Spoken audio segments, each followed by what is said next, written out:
I think I said $400 a week. And, so when you have time to do this, this is great. It would be, just feel free to come in and work on it. So I shared you the spreadsheet, shared with you the spreadsheet US operator posts. And what I want you to do is we're just going to work through each one of these, and you can see we've got hundreds of them, so pretty much endless amount of work there, as well as I still have all the Canadian ones that we haven't done yet. So what you can do is just copy this, and then logging into my Salesforce, you can come in and you can search for it and click on the account. And then, so here's a bit of a process, or the process that I can share with you. And then, so our first step was open the account in Salesforce, which we've done. And what we want to do is we want to validate the company website. Here I have it there, the website there. So what you can do is you can just click on it. And if it pops up, great.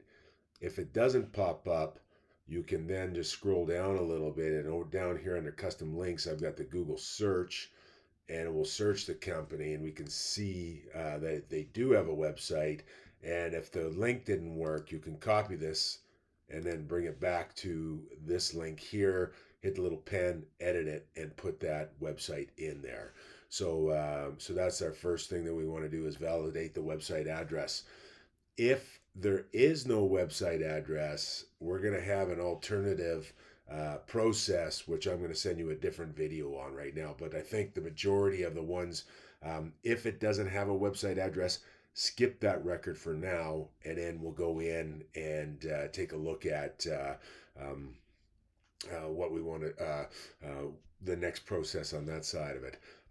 I don't think I'll include it in here. So what our objective is, what we'd also like to do is we want to update the LinkedIn address if we can. And what I'll do here is I'll just, when I go to LinkedIn, I might just pick up this on there, and then I'll give you my LinkedIn connection or a username and password, so you can sign in and use that one if you want, or you'll have to use that one. And then I'll paste that in there, and we'll take a look. And here we could see, high peak energy came up, which is great. So I'm going to click on that. And then up there, I have the URL. I'm going to copy that URL. And then I'm going to come back over here, and I'm going to paste it into the LinkedIn company page. I have one extra step with regards to the LinkedIn side of things, is when I'm in the company page, in this more section, it says, hey, you want to look at it in Sales Navigator, and I can click that Sales Navigator. And when I do that, what happens is it's just a different version of LinkedIn. And up in the URL, the last back after the last backslash is a number, and that's the company ID number. And then we'll come over here to the LinkedIn account ID and update that information. So at that particular point, we've done kind of our first section. There's just the basic account information. Second, we've got the address information. So when I go to the website, most of them are going to have a contact us. I'll most likely have an address in there, but we just want to validate it. In this case, we've got two addresses. I'd probably pick the one to the left, or one that might say head office.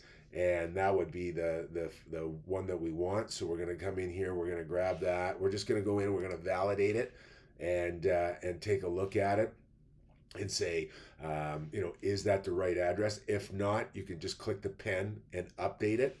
And then we're also in the website, if we see the phone number, the main phone number, we'll go ahead, and I can see mine isn't updated. We'll go back to Salesforce, and up here under the LinkedIn address, I've got the phone. We can go ahead and we can paste the phone number in there. So I've updated the address information. So we'll check that off. Then the next phase, and then I've got to update this because I didn't put update Salesforce description field. We're going to just change this around a little bit. But the next section for us is the description area. And the description area for me is typically the account description, some information about the account. So when we go into their website and we have a company overview option, then if it just kind of gives us a little bit of a blurb about the company, we'll copy that information and we'll come back and we'll paste it in here. If you come into the account record and it looks like I've already done some good formatting there, probably will not copy over that. Just to do a quick comparison and just see, which one kind of looks better than the other one. This one is different than their website. I must have collected it as I was going through this particular account, so I would leave that one there. Then the next objective is to grab the operations data, and if we come back to the website, what we go to is could be a couple different tabs, one called operations or one underneath the tab. When I come in and I see operations, same idea. I've got the text and I want to go ahead and I want to copy that text. And then I'm going to put it into the operations area. And the last two steps that we want to do is I want to be able to capture if, and not all of them are going to have this, but under operations, if they have a map like this, then let's go ahead and copy that map. Let's do a screen capture on this particular image here, and then save it, and then come back to Salesforce. And in this related tab, I have this section called files. And then what you do is you say, I want to add the file, and then you can upload that file, that image, so it gets added to Salesforce. The other thing that we want to collect from an image perspective, if they have a nice looking logo like this, then go ahead and do a screen capture of just kind of the logo, save it, and upload it into Salesforce, into that file section. So again, that's up here on these tabs. These are kind of the account record tabs. And then in the account record tabs, the one is called related. And then we come down the files and we upload that information. So if it turns out that the logo doesn't look that good, it's not really that usable, what we can do is you can come back to the details page, and then down here again we've got our search, and then when I do a Google search, I can come up to images, and then I might find an image that looks better here, and then I'll just click on it, copy it, and then upload it into Salesforce. So just a quick recap again. What we're doing is we're validating the website on that side of it. And if they don't have a website right now, we'll skip it, and then we'll work on the next process after that. If they will go to LinkedIn, we'll check and make sure that they have a LinkedIn company page. If they do, we'll paste it in there. And then we'll look at the Sales Navigator version of the LinkedIn company page, and we'll add the account ID there. And then here is and then the next step is from the web page, we want to update the phone number and the address. And then also from the web page, we want to update the description or the About Us section.